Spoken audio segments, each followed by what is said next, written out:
কেমন আছো তোমরা সবাই? আমার নাম রূপসা। এটা আমার বাড়ি, আর আমি সকালবেলা উঠে নামাজ পড়ি, ঘর ঝাড়ু দিই, তারপরে আবার রান্নাও করি, আর রান্না করে সবাইকে খেতে দিই। তোমরা কি আমার ফ্যামিলিকে দেখবে? তাহলে আমার সাথে থেকো। খাবার খাওয়ার আগে বিসমিল্লাহ বলতে হয়। জি আব্বা, বিসমিল্লাহ। বাহ, সুন্দর। ঘিরে রান্না কত দূর? এই তো দাদি, আর বেশি বাকি নাই। আমার খিদে লেগেছে আব্বা। আসসালামু আলাইকুম আব্বু, আপনার জন্য খাবার এনেছি। ওয়ালাইকুম আসসালাম বেটা। কাল তো রোজা, কি বাজার করবেন? হ্যাঁ বেটা, আমি বাজার করে আনবো। বাজার করবো, তুমি কিছু চাও? খেজুর। ঠিক আছে। আম্মু জানো, আব্বু বলেছে বাজার থেকে খেজুর কিনে আনবে। সত্যি খুব মজা, কি মজা, আমি খেজুর খাবো। বৌমা, কি করছো তুমি? এই তো আম্মা রাতের রান্নার আয়োজন করছে। সেহরিতে কি খাবে? সেহরিতে দুধ আর কলা। হ্যাঁ ঠিক আছে। ওয়ালাইকুম আসসালাম। ধন্যবাদ আব্বা। আসসালামু আলাইকুম আব্বু, বাজার করলেন? ওয়ালাইকুম আসসালাম বাবু, দেখো কি এনেছি। কই গেলে সবাই? এই দেখো বাজার করে এনেছি।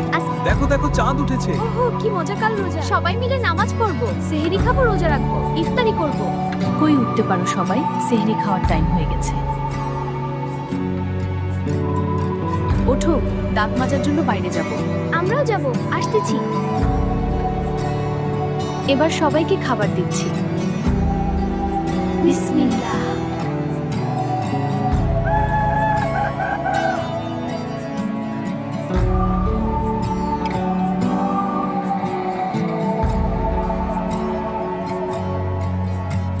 বৌমা, আসরের আজান তো দিল, ইফতারি বানাবা না? হ্যাঁ আম্মা, এখনই বানাচ্ছি। শোনো সবাই, রোজা মানে শুধু না খেয়ে থাকা বা নামাজ পড়া নয়, এর সাথে আরো আছে। যেমন তোমার আশেপাশে কেউ অসহায় ব্যক্তি আছে কিনা, তাকে সাহায্য করো। হ্যাঁ, তাই এখন থেকে দেখতে হবে আমাদের আশেপাশে কোনো অসহায় ব্যক্তি বা পরিবার আছে কিনা, তাদেরকে সহযোগিতা করতে হবে।